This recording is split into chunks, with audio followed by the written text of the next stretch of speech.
Okay, so round 17 of the NRL season has now concluded. Some really interesting scorelines this weekend, some really interesting results. Some teams are in deep, deep trouble with their form. Other teams are coming into form, and some teams are still very, very inconsistent. This season has proven anyone can beat anyone. Now, the Panthers Bulldogs was the first match of the weekend. It finished 8-6 to the Panthers, so they're starting to build some momentum now. For me, one of the best games I've seen in a very, very long time. Even though it was low scoring, it was a brilliant game. The Masters versus the Pretenders, as I would like to say. Now, the Panthers obviously have had a very difficult season. They've been well off their best. This was one of the best Panthers performances I have seen since the grand final last year, in my personal opinion. This is their best performance I've seen so far this season. The Bulldogs, they didn't do a lot wrong. This is one of the Bulldogs' best performances of the season. This was a titanic struggle between the four-time premiers and the what were the league leaders and the Pretenders in the Bulldogs. And it really was a nail-biter. Both sides play a very similar style in attack. Both sides, when they're at their best defensively, again, play a very similar defensive style. And it just came down to a penalty difference. This was a good litmus test for where the Bulldogs are at. The Panthers, even though their season has been disappointing by their standards, this was their best performance. They're starting to win back-to-back games now, but I do think this was an important litmus test for the Bulldogs. If they're going to take that next step and go on and make a grand final or win the premiership, they have to beat the best. And as I say, look, a penalty was the difference. I think the Bulldogs will take a lot of lessons out of the game. They've only lost a couple of games this season, and yeah, it's a learning curve for a very young, talented side. I don't think they can be too disappointed with that defeat. They can learn a lot from it. The Panthers, they've been frustrating to watch this season. They've been well below their best for large portions of the season up to this point, but they're coming into form and now they're in the top 8. And with the way, how close it is from 5th downwards, as I say, a couple of wins can really change the dynamic of the ladder. And that was a statement from the Panthers. They are bouncing back from a very, very poor start to the season and a very below par season by their standards. The young players are starting to settle in their combinations, building some confidence. That was a fun game to watch though, and for a low scoring game, it was one of the best games I've seen in a very, very long time. Very, very long time. Best Panthers performance of the season, and in my opinion, one of the best Bulldogs performances of the season as well. And there had to be a winner. If it went to golden point and a draw, I wouldn't have been disappointed. Quite honestly, it was very, very hard to really, say one side was better than the other, except on the scoreboard. So, very tightly contested game, real fun watch. The Sea Eagles beat the Tigers 28 points to 10. Tom Trbojevic playing in the centres for only the 5th time at club level is an interesting experiment by Anthony Seibold. This is a club that their form hasn't been, great at times this season, a bit inconsistent, and Seibold is a coach under pressure. There's been a lot of headlines coming out from the Sea Eagles about that player review that was done a couple of weeks ago. Good response from the Sea Eagles. The Tigers, their form is continuing to be a worry now since the Lockie Galvin contract saga. They haven't recovered, and now De Silva is signing with the Eels immediately, so other players are now jumping ship from the Tigers. There's things going on here that are a bit concerning, but the Sea Eagles, that was an important win for them. Just gets them, going again a little bit. And Trbojevic in the centres. I mean, Ben Trbojevic has played in the background in the centres, and of course you've got Jake Trbojevic, but Tom Trbojevic moving to the centres gives them a different dynamic. As I say, he's only played there 4 times previously for the Sea Eagles as a starting centre. They moved Garrick to the opposite wing from where he was at on the right side. They moved him to the left wing. So there was a bit of line-up experimentation, and it seems to have worked. Now, will they continue with this going forward for the rest of the season? That will be interesting. Many people have said for many, many years that they should try Tom Trbojevic in the centres more often, and we'll see if Seabold continues with that experiment. But an important win for the Sea Eagles. The Tigers, their poor run of form continues. The Knights Raiders was an 18-22 score to the Raiders. The Raiders are now the top team in the NRL. They've leapfrogged the Bulldogs following the Bulldogs' 8-6 defeat to the Panthers. The Knights, look, it's a close game. The Knights have been showing a bit more in attack in recent weeks. But again, that inconsistency comes back to haunt the Knights. They do have some injury concerns. And O'Brien is a coach under a lot of pressure. The Raiders are continuing to defy expectations. And as a Raiders fan, I'm pleasantly surprised where they are in the NRL ladder. They're having a brilliant season. No one expected the Raiders to be this good. This was meant to be a transition year with all these young players that are in the side and the experience that's left the side over recent seasons. But this Raiders squad, I mean, they play with an energy and a commitment level which is getting them a long way, and they've got some skill in this side as well. So it's refreshing to see the Raiders being really competitive and at the top end of the NRL ladder since the 2019 Grand Final. They've shown some flashes of being a top 4, top 5 side. They've had some more disappointing seasons. Defensively, the Raiders are a lot better. Their points differential is fantastic. And so massive improvements have been made in the off-season, and they've continued into this season with some really good form. And they've just continued with the form ever since the Vegas game at the beginning. They've just continued with this good form and keep defying what the experts were saying in the off-season, that the Raiders would be potential wooden spoonists at the bottom of the ladder. And I had concerns about Ricky Stewart signing that contract extension as head coach for another couple of seasons.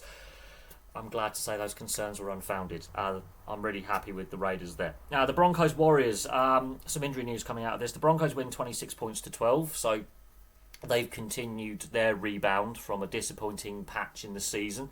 They're in the top 8 again. The Warriors, Metcalf, knee injury. That looks like potentially season-ending knee injury. How will that impact the Warriors? And the Warriors' form in the last couple of weeks has started to wobble a little bit. So there's some concerning results for the Warriors. They're still in the top 4, but losing Metcalf to that knee injury, how disruptive will that be? Considering he's had a brilliant season, he's been playing fantastically. Tamari Martin is obviously still there in the setup, so they can slot him in alongside Chanel Harris-Tavita, but I think losing Metcalf with a knee injury, that could completely blow up their season, which has been really promising, really fun to watch. The Broncos are starting to build a bit of momentum again. There was concerns about Michael Maguire and how the team were responding to him. There were some negative headlines coming out. The Broncos, much like the Sea Eagles, and there was some pressure on Michael Maguire. The players have responded really well in the last couple of weeks, and they've got, I think, 3 wins in a row, and that's sort of turned their season around because it is very congested from 5th down to 17th. As I said, a couple of wins can really change the dynamic of the NRL ladder. The Dragons 34 beat the Eels 20. The Dragons are one of those sides where they can pull out a result like this and then be terrible for a couple of weeks and then get a really good win. They did need that. It's a morale-boosting win. Not perfect. They were in a commanding position at half-time. The Eels fought back and the Dragons left it late to secure the win. The Eels are being competitive. I know they're missing Mitch Moses and that's definitely hampered their attack somewhat. But the Eels are playing better than what they did at the start of the season when they were absolutely dreadful. They're no longer the worst team in the NRL. Another team has that distinction of being bottom of the ladder. The Eels are being competitive. They showed a lot of fight in the second half. They've announced some new signings, including Jack de Belin, who's obviously playing for the Dragons for next season. De Silva's obviously coming over from the Tigers for next week. So the Eels are continuing with their rebuild. It's one of them. It's just 2 desperate sides that are misfiring this season. The Eels, we know, are rebuilding, and they are working really hard with Jason Riles with his system, and you can see massive improvement. But this is a rebuild year for the Eels. The Dragons, they haven't really hit consistency. They've got some really talented players. They have issues with their forward pack depth. I think that's going to be a concern. And losing Jack de Belin next year, I think, is you're losing that experience and that leadership. But Gutherson and Cook, as the other senior players, really stepped up today and led the young players around. So a good result for the Dragons. They're going to need a few more good results. But as I say, a couple of wins completely changes the dynamic. And scoring over 30 points, keeping the opposition to below 20 or below, that's a really good result considering where the Dragons are at. The Dolphins, Rabbitohs. Dolphins putting 50 past the Bunnies, 50 points to 28. You could say last week was a bit of a blip for the Dolphins. Their form recently, they are scoring points for fun. Absolutely for fun. And I know they're missing Jack Bostock with that knee injury, but they were scoring points for fun. Marshall King, concerns about his knee still persist with that leg infection he had with that nasty cut. On the Bunny side of things, this was their first time this season they had their full strength back line. They showed some really good signs in attack, were competitive, and then the Dolphins just exploded, and the Bunnies just could not cope with that Dolphins attack. And the Dolphins are starting to make that progress now. They are now in the top 8. The Bunnies, after that really good start to the season, they're fading away quite significantly. Wayne Bennett has got them playing better than last year, but they're fading away quite significantly at this point.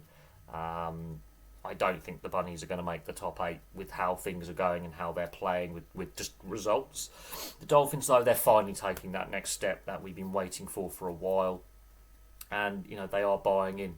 And the points the Dolphins have scored recently, their points differential is the best in the league by some significant margin. And if it does come down to points differential for who makes the top 4 or misses who makes the top 8, the Dolphins are in a really strong position with that points differential.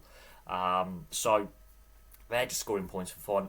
They've hit some momentum. They are a fun side to watch, really entertaining to watch. And, who knows what the Dolphins could do for the rest of the season. Their attack is brilliant. Now, they are missing some players in fact, they're missing a fair few players with injury.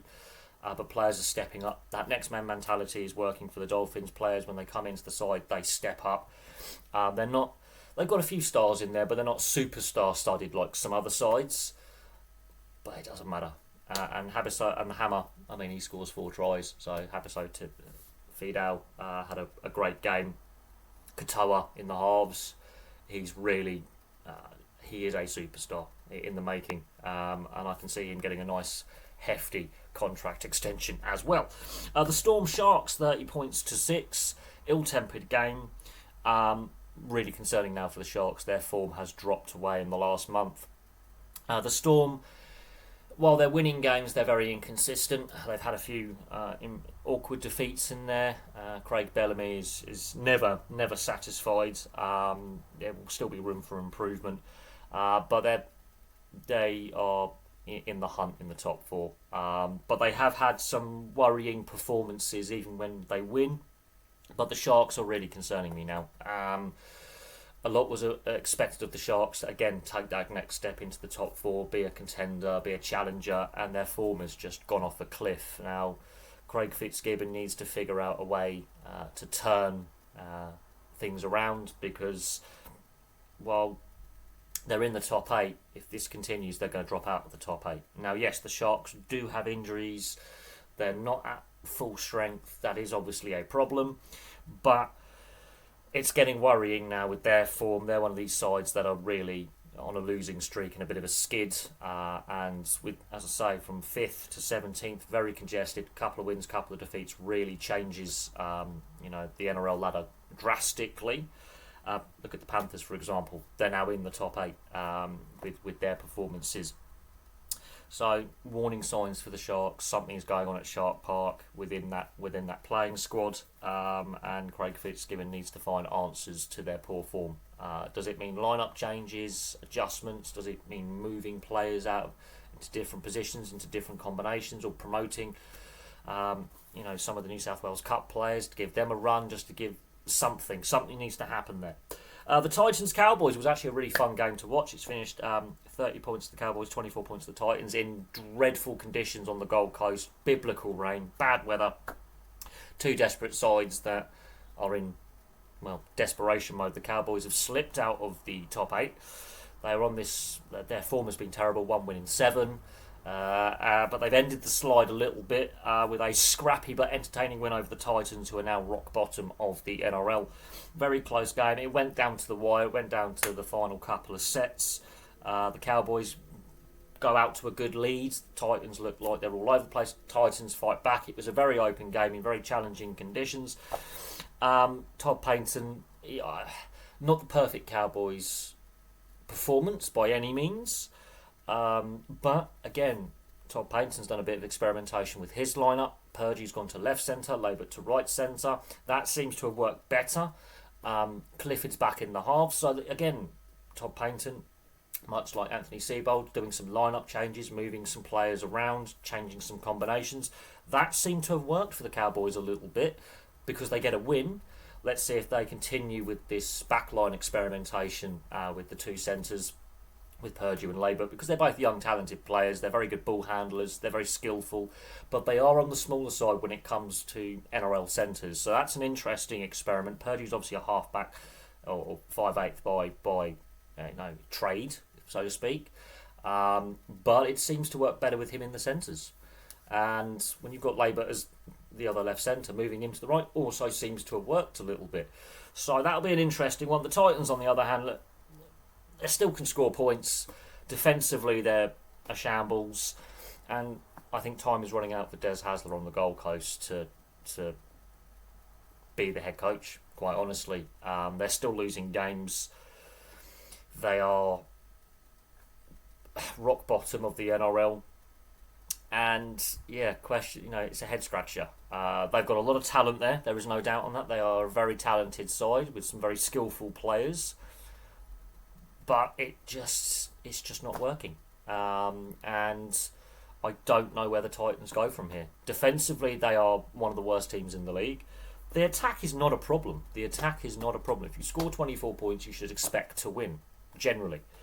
But they're conceding just like there were times in this game where you're thinking the Cowboys could put 50 on them. Now, the Cowboys being a bit sloppy and low on confidence allows the Titans back into the game. If the Cowboys were playing like they were a little bit earlier in the season when they got on their winning run, they were winning games, they could and should have put 50, 60 past the Titans. The Cowboys at the moment are low on confidence, and passes aren't quite sticking. They're forcing the play a little bit, but you could see the urgency and the intensity there. The Titans. This could be a wooden spoon season for them. The Eels are showing a lot more fight. There are some other sides also in deep trouble in regards to their form, like the Tigers, the Sharks. Warriors are starting to show some worrying signs.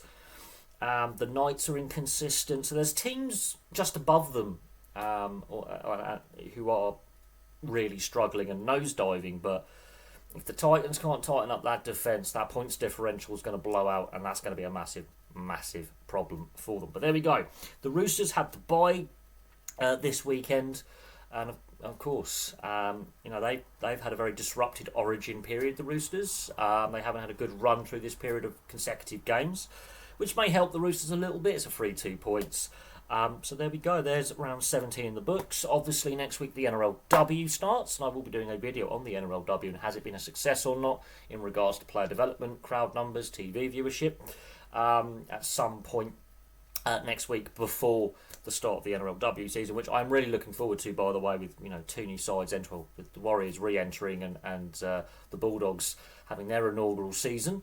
So that's going to be fun to watch. We now have an expanded NRLW to 12 teams, and there's a debate about the format of the NRLW and should they start the season earlier and have Origin later in their season. Should they play both teams home and away? That debate is being had, because the quality has massively improved since 2018. So that's an idea for a video that I've got. But for me for now, thank you very much for watching. Place your thoughts in the comments section below. What team do you support? Is your team playing well? Is it playing badly? What changes would you make to lineups? What coaches do you think are under pressure? I'll be really interested to hear from you. But for me for now, thank you very much for watching. please hit like, subscribe, and if you are interested, memberships are available, and I'll have some more content for you all very, very soon.